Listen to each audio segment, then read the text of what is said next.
Okay, just when you thought that you had answered all the questions that I said in the previous lecture, it's time to ask you a few more. So, this part of the course is going to talk about what's the purpose of your website. And that's another key question you should ask as we continue on our journey to create an awesome website in about an hour. So, let's start thinking about what the purpose of your website is. And I want you to direct your attention to the details of this course in the description and ask yourself, are you looking to turn website viewers and users into customers? Are you looking to turn website visitors into connections, like on Facebook and Twitter and other social networks? And are you looking to turn your website users and visitors into friends?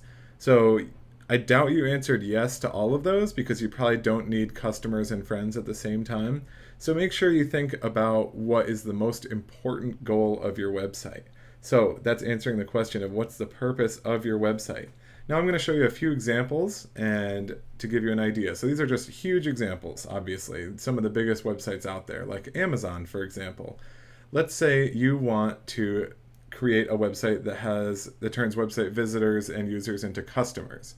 Amazon does that pretty much perfectly. So they have a kind of wide open website, but as soon as you show up, you're presented with products. They want you to buy products, digital or in physical format.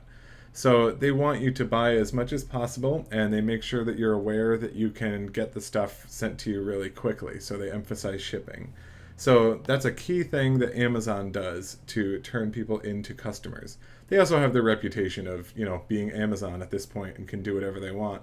So if you're looking to start an e-commerce website, present products on the homepage. That will make it extremely easy for anybody to show up on the landing page and find what they're looking for, because then they'll at least know the kind of products you offer. So Amazon offers just about everything, but they are focusing on smartphones, for example, right here.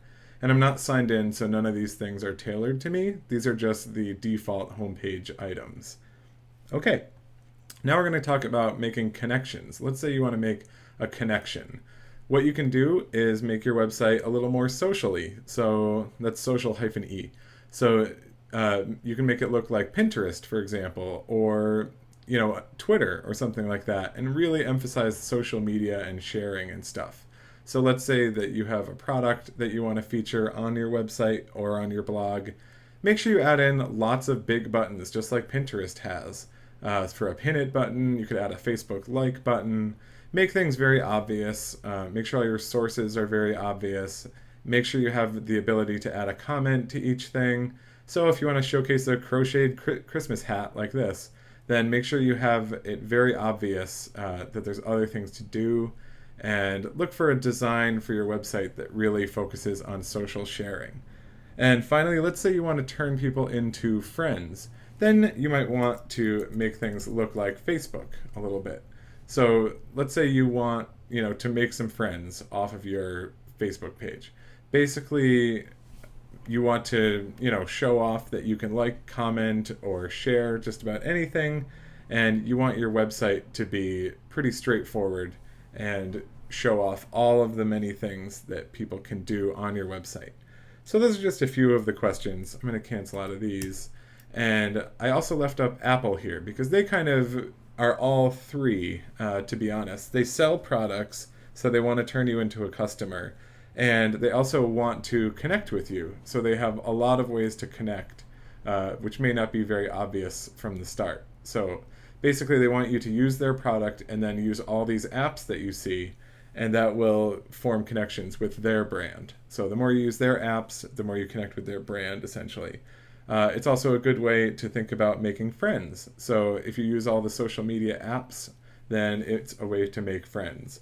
But how does that apply to your website? Basically, you want your website to be a sort of combination of both, or of all three rather, but you want to really focus on just one of these core questions. So do you want customers, connections, or friends? You can have a socially wonderful place where it's easy to connect with people, but if you're focused on building customers and selling stuff, you probably want an e-commerce site that happens to have social buttons. If it's the other way around, you're not looking to sell stuff, you probably want a social site that doesn't have any ability to sell things and instead focuses on things like blogging or sharing information and that kind of stuff. So there's a lot of things you can do with your website. Just ask yourself these 3 questions and we'll be ready to move forward.